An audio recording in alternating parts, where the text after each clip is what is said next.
Hello and welcome to this Monday episode of The World Report. I'm Arjun, Samar, Mahendran, and here's what's making headlines around the world. At least 4 people are dead and several more injured after an attack on a church in Michigan. Authorities say a 40-year-old man identified as Thomas Jacob Sanford allegedly drove a vehicle into the church premises and began shooting indiscriminately.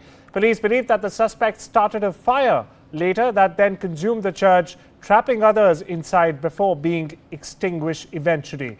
Here's a report before we go across to my colleague Priyanka Deo, who gets more on this development. Michigan late Sunday as the gunman opened fire inside the Church of Jesus Christ of Latter-day Saints. 4 people are confirmed dead, 8 more wounded, as police raced to the scene within 30 seconds of the first 911 call. There is a couple additional bodies that we've discovered in the church. So that makes our total victim count up to 4 victims. As I said before, there has already been the suspect who is deceased as well. So we have 5 deceased persons from this tragic incident. The suspect, 40-year-old Thomas Jacob Sanford, was fatally shot by the police inside the church parking lot. Inside the sanctuary, courage took hold as families shielded children and helped each other escape. Just hundreds of people just practicing their faith. Just extreme courage, brave, and that's the type of community that we are. Law enforcement, again, we were on scene within 30 seconds from that original 911 call. Within 8 minutes, that suspect was neutralized.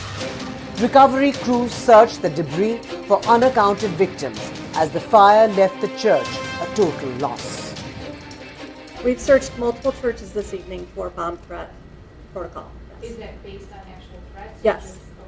We received 911 calls about bomb threats or other indications that there was a bomb at a different location. Some of them were churches, and we have responded and cleared those locations.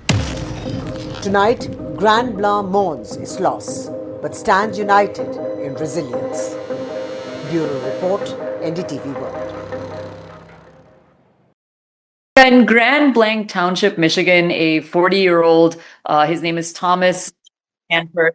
He's a former Marine of the United States. He drove his truck into a Latter-day Saints church, opened fire on congregants, and then set the building ablaze.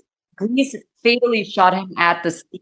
At least 2 people were killed and several others injured. And authorities say that Sanford had no known connection to this church, making this appear random, at least as of now. The attack stands out because it combined multiple methods: vehicle assault, arson, and gunfire. This was a hybrid approach designed to maximize fear. Sanford's military background also raises broader questions about veteran mental health and reintegration. This tragedy does fit a national pattern. In August, a gunman killed 2 children during mass at a Catholic school in Minneapolis. In July, another shooter stormed a Baptist church in Kentucky after killing a state trooper. And overall, the U.S. saw over 580 mass shootings in 2024, with more than 300 already reported this year. When violence targets schools, hospitals, and places of worship, places meant to be safe, it shakes daily American life. Shift our focus eastwards, where Russia bombarded Ukraine on Sunday in an attack that lasted far more than even 12 hours and killed at least 4 people in capital Kyiv. Ukrainian President Volodymyr Zelensky has said the assault was further evidence of the need for more international sanctions on Moscow and to in fact cut off its energy revenues last week. He warned world leaders that Russia is preparing to attack another European country. Meanwhile, NATO remains on high alert. The alliance has launched fighter jets during Russia's latest strikes on Kyiv. Here's Zelensky for you. Сьогодні увесь день після російського удару тривала ліквідація наслідків у Запоріжжі, в Києві, Київській області, в інших наших регіонах. Більшість уражень – це звичайні будинки, це цивільні об'єкти. Постраждали більш ніж 80 людей, на жаль, 4 людини загинули, і серед них одна дитина. Well, my colleague Vishal Vivek joins us for more. Vishal, we heard Zelensky there. Another strike by Russia. What's the Ukrainian president vying to play at now? We've in the recent past, only seen Poland and Romania, in fact, scrambling jets to respond to Russian aggression, so-called alleged Russian aggression. What is exactly Zelensky batting for here? And will more sanctions really help Russia? First of all, will they even be imposed, given the current diplomatic and and the international scenario that persists? Well, Arjun, the president of Ukraine is clearly asking for more sanctions on Russia. It remains to be seen how much those sanctions that are already in place, how much they have actually affected Russia, because Russia's economy continues to flourish. We've all seen that in the time that the war has happened, Russian economy has actually benefited. So whether the sanctions that are in place, they have had any effect on Russia or not, that is also to be debated. So that is why the Ukrainian president is highlighting that there needs to be more sanctions on Russia so that Russia could feel the pressure, because it's clearly not feeling it, as is evidenced by the series of strikes on Russia, on Ukrainian soil. More than 500 drones this time, close to 600 drones and missiles were launched on the Ukrainian soil. And in the recent past, we've also seen that a lot of these attacks have been aimed at Kyiv, the capital of Ukraine. Kyiv had somewhat, evaded the damage from the Russian war in the last 3 years, but that is not the case anymore. We have seen so many attacks on the heartland of Ukraine that seem to have affected civilians. At this time, a 12-year-old girl on the Ukrainian side was killed. So that goes to show the level of precision these Russian weapons have. It remains to be seen how the world, the West, the allies of the US, they respond to this, because the US is clearly not happy with what is happening on the ground, because Russian president had reportedly told President Trump that he would be thinking about a trilateral meeting, but that has not happened, and there's not even talk of a meeting between Russian president and the Ukrainian president. That totally seems to be off the table. So it's all going haywire. There doesn't seem to be any solution, and nobody seems to have an answer to these questions. Well, no immediate answers available there to Zelensky's, repeated requests to NATO and the West to impose further more sanctions on Russia. And as my colleague Vishal Vivek was telling us there, Russia seems to have only benefited from these sanctions that have already been levied on Moscow and the Kremlin. Moving on, we shift our focus to the Middle East now, where the death toll in the Israel-Hamas war has topped 66,000 Palestinians. Gaza's health ministry has released this report on Sunday. That's yesterday. It's just a day before Israeli Prime Minister Benjamin Netanyahu meets US President Donald Trump. That's later tonight, in just a few hours from now, viewers. Meanwhile, Netanyahu has come under more heavy international pressure to end the war in Gaza. Now, key Western allies have also joined a growing list of countries recognizing a Palestinian state over Israeli objections. The European Union, for instance, is considering sanctions, and there are growing moves to a sports and cultural boycott against Israel as well. Cheers, more. Israeli Prime Minister Benjamin Netanyahu is headed to the White House on Monday for a critical meeting with President Donald Trump about the war in Gaza. Trump has given Israel wall-to-wall support since he returned to the White House last January, but there are signs that is beginning to change. Netanyahu is facing growing international pressure and isolation over the devastation in Gaza. In fact, health officials in Gaza say the death toll has now risen above 66,000 people. Trump also himself has begun to show signs of impatience. Arab officials say that Trump is expected to present a new 21-point ceasefire plan. This is a plan that would declare an immediate ceasefire and set in motion a process for ending the war altogether. Now, Netanyahu gave a speech to the United Nations on Friday where he struck a defiant tone. He says Israel is going to push ahead with this offensive until it finishes the job, until it completes its defeat of Hamas. However, if Trump has a plan to end this war, Netanyahu will have a hard time saying no.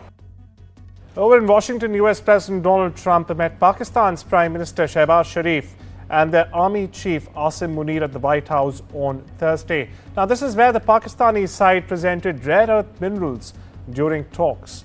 However, now a photograph released by the White House showed Trump looking at an open wooden box or a casket of minerals, now just as Munir pointed to the display, while Prime Minister Shehbaz Sharif stood nearby, almost grinning. Now, Sharif is the first Pakistani Prime Minister to visit the White House in 6 long years. Islamabad has actually been seeking American investment in its minerals sector. Only earlier this month, Pakistan's Frontier Works Organizations, or the FWO, signed an agreement with Missouri-based US Strategic Metals to establish a polymetallic refinery in Pakistan. Now, a second deal was also signed between Pakistan's National Logistics Corp and Portugal's Mota Engel Group.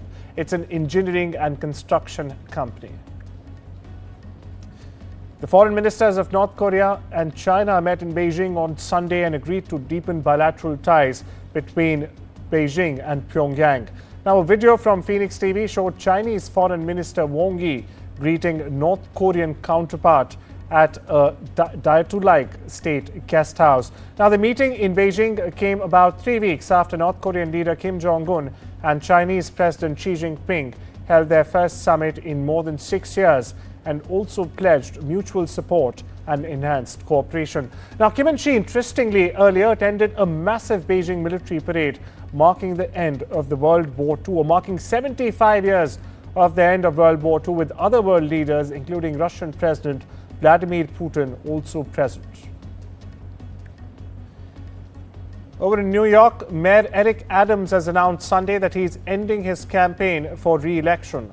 In a video released on social media, Adams spoke with pride about his achievements as the New York mayor. Now, this also includes a drop in violent crime, as claimed by Adams. But he said that the constant media speculation about his future and also a decision by the city's campaign finance board to withhold public funding from his re-election effort made it impossible to stay in the race. The one-term Democrats' decision to quit the race comes just days after he repeatedly insisted he would stay in the contest, saying every day New Yorkers don't surrender. However, speculation that he would not make it to election day has been rampant for a year together now. Adams' campaign was severely dismissed and wounded by federal bribery case and liberal anger over his warm relationship with President Donald Trump.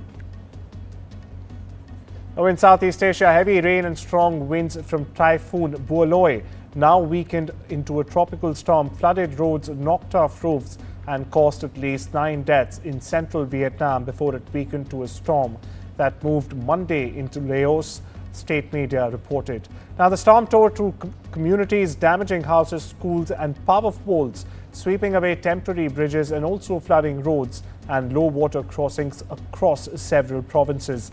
Flooding in cities, submerged vehicles and many highland communities were also cut off. State media, meanwhile, says rescue teams were searching for 17 missing fishermen. Forecasters in Vietnam said that at 10 a.m. local time Monday, the storm center was overland near the border of Nang Yeon province in Laos, with winds of 46 meters per hour blowing. They also added that it would push deeper into central Laos. Another day of protest and clashes with the police took place on Sunday in Lima, with the Peruvian capital, where young groups protested against President Dina Boluarte's government and Congress for their lack of response to the escalating violence, especially extortion and murders that plague the country. Hundreds of demonstrators from youth organizations calling themselves Generation Z clashed with the police in night in the vicinity of Congress, in the very center of capital Lima.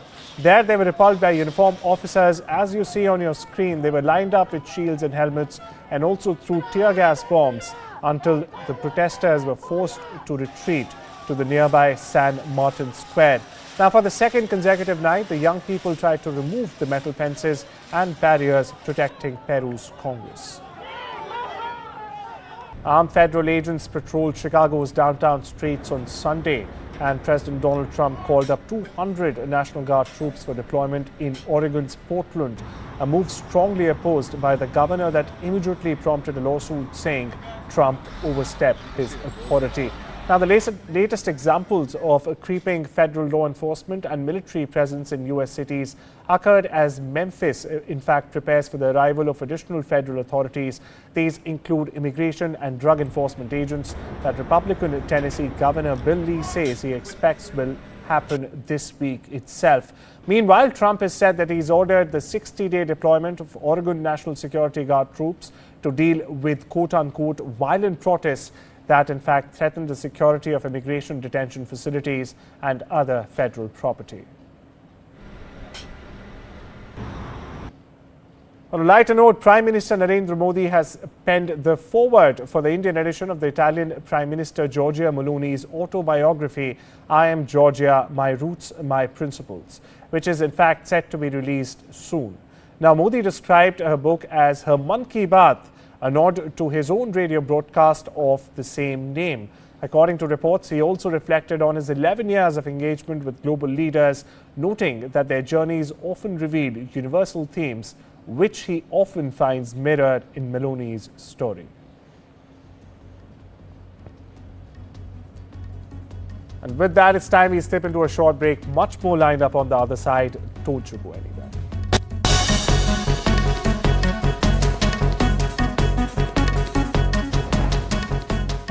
Now over to updates from the world of business and technology, where the UK government will provide a whopping £1.5 billion loan guarantee to Jaguar Land Rover or the JLR Group after a major cyber attack forced the car maker to halt production.